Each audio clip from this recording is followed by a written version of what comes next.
I'll say it's kind of where it started. It was brought to us through a transportation improvement that really redefined kind of downtown Sauk Rapids. It kind of redefined the heart of a community. It redefined a sense of place and a sense of character for a downtown.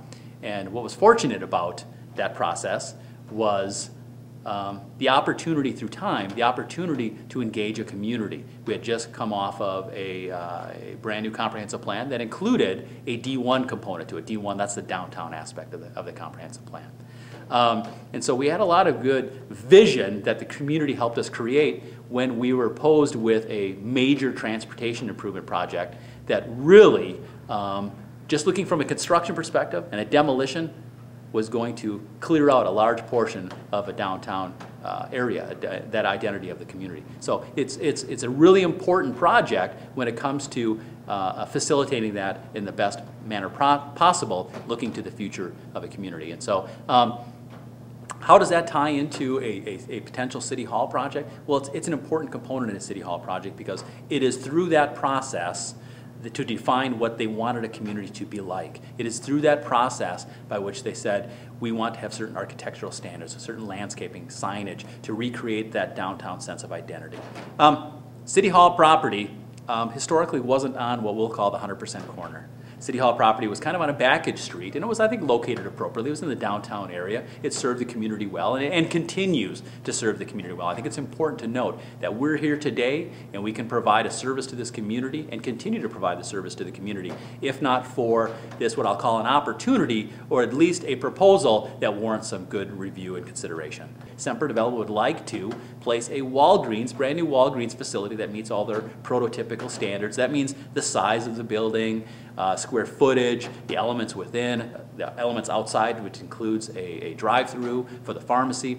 Our current Walgreens in Sauk Rapids doesn't have that, and as a company, I know that's very important to provide that service to the community that they're located in.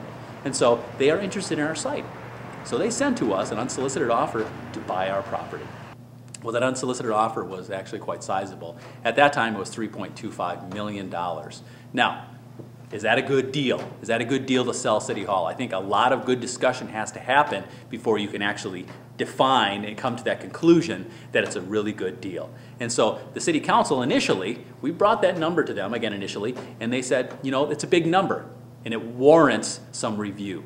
So they asked staff to start this process of exploration, the process of discovery, by starting by saying, do a space needs evaluation on what our needs might be, not just today, but what they might be 10 years from now, 20 years from now, 30 years from now. And so, and a process to, again, not only serve the community today, but do that appropriate service in the community. It's very important to remember that, and our council has been very cognizant of that issue. And so when they're facilitating and discussing this important project on, again, if it's the right thing to do, they need to be aware on any proposal from a size or square footage and a cost for construction, depends on where it's going to be, how much is that going to cost, and where are those funds going to come from?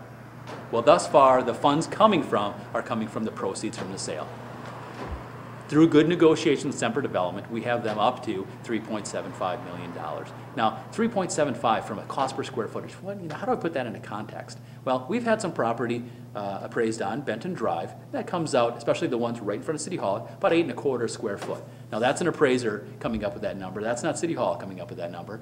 And so then we need to actually compare that to, you know, how does that relate to the offer that's been made? Well, the offer that's been made, less the value of the building. I'm taking out the value of the building. So it's about $54 a square foot. So at $54 a square foot, they would get the property and building, and they would demo the building and do what they will with the property if this proposal goes forward. So I think it's important to kind of be able to compare what really bare value would be at $8 a square foot compared to what they're offering, which is about $54 a square foot, with a building that truly has no value to them. It has a negative value because they have to demo it out.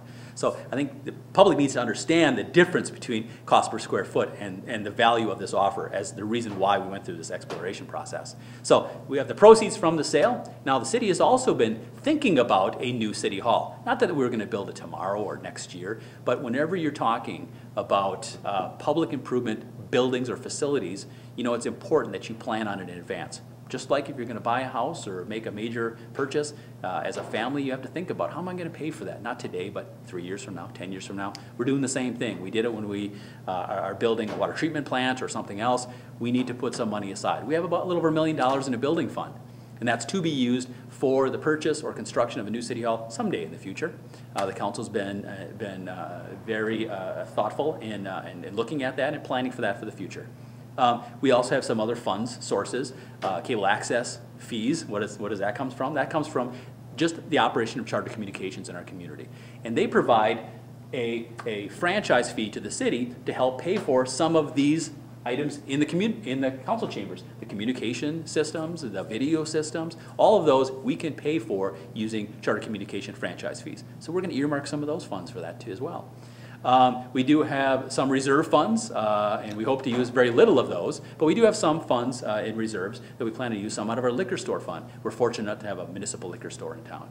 And so that provides us with revenue that we can be used for police department, for our fire department, and for the potential, some expenditure like this, a potential city hall. Now it's our desire, when we talked about square footage, to get it down to as much as possible, is that we have to use as little, if